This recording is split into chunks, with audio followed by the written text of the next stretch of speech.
Shalom Bacha, j'espère que vous allez bien, que le bon Dieu vous protège, vous donne la santé, la joie, la prospérité. Et aujourd'hui, je voudrais vous raconter une belle histoire euh, vous savez, que après Pessah, après une belle fête de Pessah, on a tellement parlé sur la sortie de l'Égypte et les miracles de nos parents qu'ils ont eu en Égypte. Et Baruch Hashem, on est en famille, Baruch Hashem, Baruch Hashem, plus ou moins cette année en Israël, c'était pas comme l'année dernière. Bon, il paraît qu'au Canada et dans plusieurs endroits, malheureusement, ils avaient beaucoup de pression pour passer les fêtes ensemble. Et vraiment, c'était pas. D'ailleurs, même maintenant, il y a encore des problèmes à gauche et à droite avec le corona. On ne sait pas. On ne sait pas, même pour plus ou moins en Israël, grâce à Dieu, tout est ouvert. Bon, on fait toujours attention, mais ben, il paraît qu'aujourd'hui, en Amérique, la plupart, c'est les jeunes qui attrapent le corona. C'est les jeunes. N'oubliez pas, il ne faut pas oublier qu'en France, la semaine dernière, il y a eu un jeune qui a 24 ans, le pauvre, qui est décédé avec le corona. C'est-à-dire, il faut faire attention. Les corps ne sont pas les mêmes. C'est vrai, on se révolte, c'est vrai, on a ras-le-bol, tout ça. Mais qu'est-ce qu'on peut faire? Vous savez, la vie, elle a changé. J'étais en train de voir le journal ce matin en Amérique qui disent que il y aura beaucoup de changements dans les 25 ans à venir. Ce corona a changé le monde. Il va y avoir des États qui vont tomber, il va y avoir des États qui vont monter, on ne sait pas. Enfin, nous, grâce à Dieu, on a toujours l'espoir de voir Mashiach un jour. Be'ezat Hashem, c'est tout ce que je peux vous dire. Mais l'histoire que je vais vous raconter, c'est une belle histoire d'Emouna. Il y avait ma nièce, Rena, qui habite au Canada, à Montréal, la fille de ma sœur, Marcel. Elle a raconté une très belle histoire. Il y a quelques années, elle était à New York bien sûr, pour voir ses enfants et qu'ils habitaient à New York et pour faire du shopping. Vous savez, toujours lorsqu'on va à New York, aujourd'hui c'est plus comme avant, mais à l'époque, il y avait Times Square, Manhattan, ces rues de shopping, voilà. Donc, et malheureusement, il s'est passé que la même semaine, comment ça s'appelle, il y a eu beaucoup de strikes. Alors, comment ça s'appelle, il y avait des manifestations, les métros, ils étaient fermés, il n'y avait pas de bus. Et vous savez, c'était catastrophe, c'était un monde de partout il y avait des manifestations. Et elle, la pauvre, c'était jeudi matin, et elle devait prendre un taxi pour aller à l'aéroport pour rejoindre son mari et ses enfants pour passer Shabbat. Elle avait un grand problème, elle ne savait pas quoi faire. Et vous savez, ce mari l'appelle, lui dit alors Rena, comment tu vas faire? Il dit bon, ben, Estachem, j'ai l'avion à telle et telle heure, voilà, je vais descendre très tôt en bas pour essayer de prendre un taxi. Et pas de taxi. Chaque taxi qui arrive, il y avait 40 personnes qui voulaient monter dedans. Donc le taxi ne peut pas prendre 40 personnes. Il choisit un, il fait monter un. Elle avait deux valises de shopping. Et comment elle va faire? Elle était perdue. Je tombe de côté. Et bien sûr, lorsqu'on a un problème, qu'est-ce qu'on fait? On prie. Elle, son grand-père, c'est Rabbi Haïm Pinto. Elle prie, Rabbi Haïm Pinto, fais quelque chose pour moi. Et vraiment, elle a prié. Elle a prié du fond du cœur.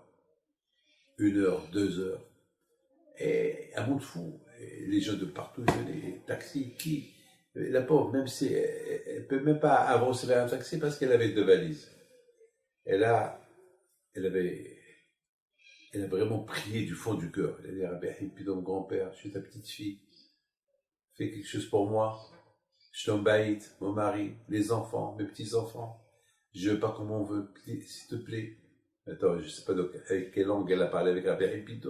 Rabbi Haïm parle toutes les langues. L'anglais, speak French, speak English, en arabe. Et puis voilà, elle prie. Et soudainement, il y a un taxi qui vient. Bien sûr, tout le monde va vers lui. Et lui, il sort du taxi. Il dit non, non, je suis venu pour prendre cette jeune femme. Il pointe, il pointe, il pointe sur ma nièce, sur Rena. Il lui dit, calme. Je lui parle en anglais. Elle n'a rien compris. Elle ne comprend pas. Where is your luggage? Où sont tes valises?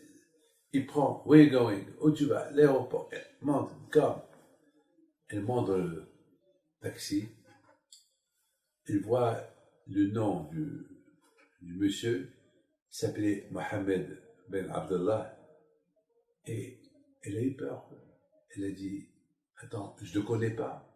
Il vient, il pointe sur moi. Qui c'est celui-là? Qui c'est? Alors, à un moment donné, il ne pouvait rien faire, puisque le monsieur roulait.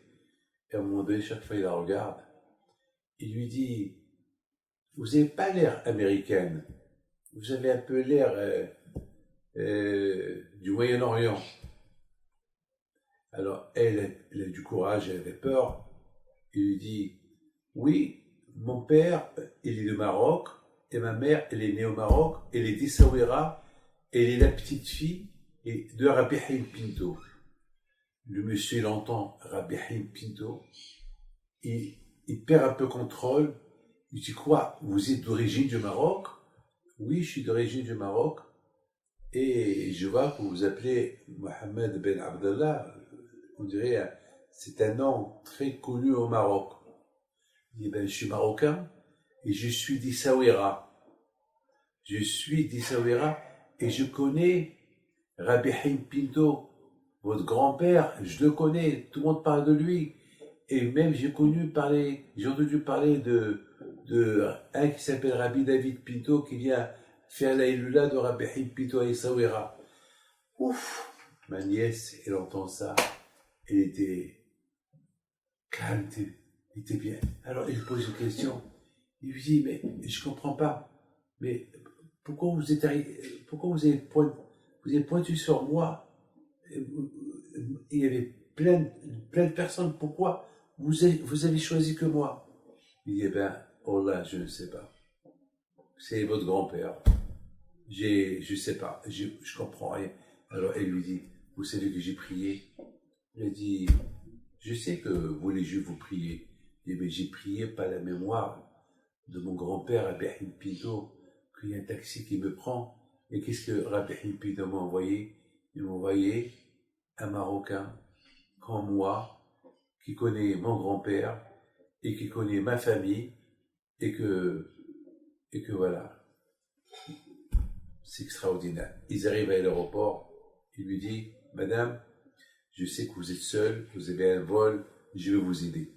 Il stationne sa voiture, il n'y avait pas beaucoup parce que c'était à cause des manifestations, donc il n'y avait pas beaucoup de circulation. Il l'aide jusqu'à la compagnie Air Canada, où il ne voulait pas prendre d'argent. Il a fallu qu'il le supplie. Elle lui a dit, aujourd'hui, Abdel Baraka, aujourd'hui, j'ai ma bénédiction, c'est que j'ai fait quelque chose de bien dans ma vie. Il a dit, non, non, je vous en prie. Voilà. Il a esclave. Regardez, mes amis, la Emouna, lorsqu'on a l'Emouna, quand on sait bien prier, ben, la prière monte chez Hachem. Que le bon Dieu vous protège, jamais qu'il y